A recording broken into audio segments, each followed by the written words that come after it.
कहाँ पे रहता हूँ ना, मुझे लगता है वहाँ कोई और भी है, वो जो मुझे दिखाई नहीं देता।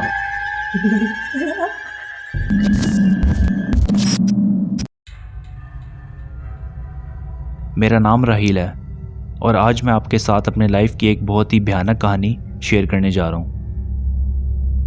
ये कुछ साल पहले की बात है। मैं गवर्नमेंट कॉलेज लाहौर में पढ़ता था और मैं सेकेंड ईयर का स्टूडेंट था।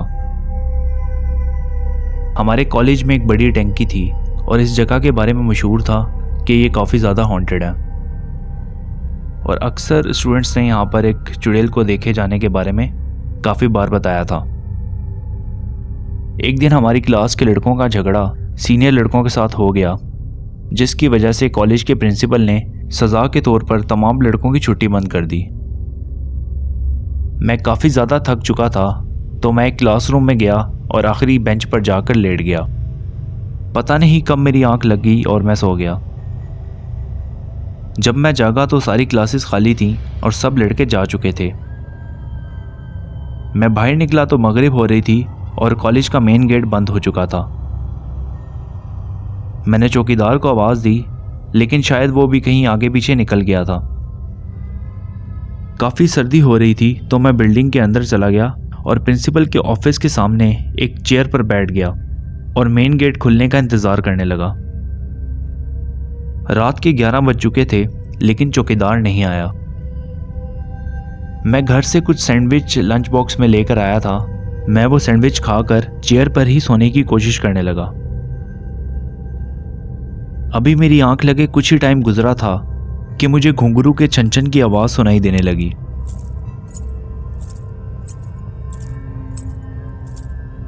मैं ये आवाज़ सुनकर चौंक गया और होशियार होकर बैठ गया। मैंने सोचा कि बॉयज़ कॉलेज में लड़की के घुंघरू की आवाज़ आ कहाँ से रही है।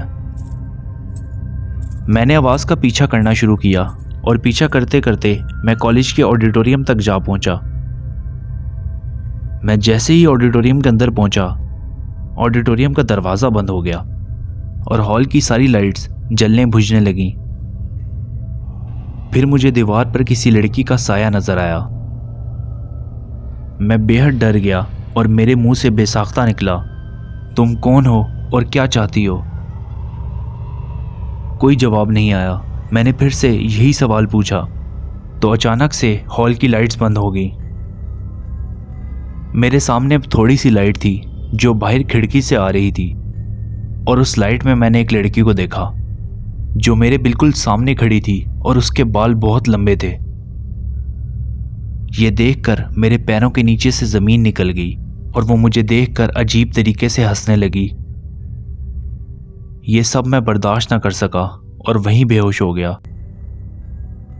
सुबह मेरी जब आंख खुली तो चौकीदार मेरे मुंह पर पानी छिड़क रहा था और मुझे जगाने की कोशिश कर रहा था। मैं उठकर फौरन अपने घर की तरफ भागा। इस वाक़ये के बाद मुझे पूरा एक हफ्ता बुखार रहा और फिर मैंने वो कॉलेज भी चेंज कर लिया।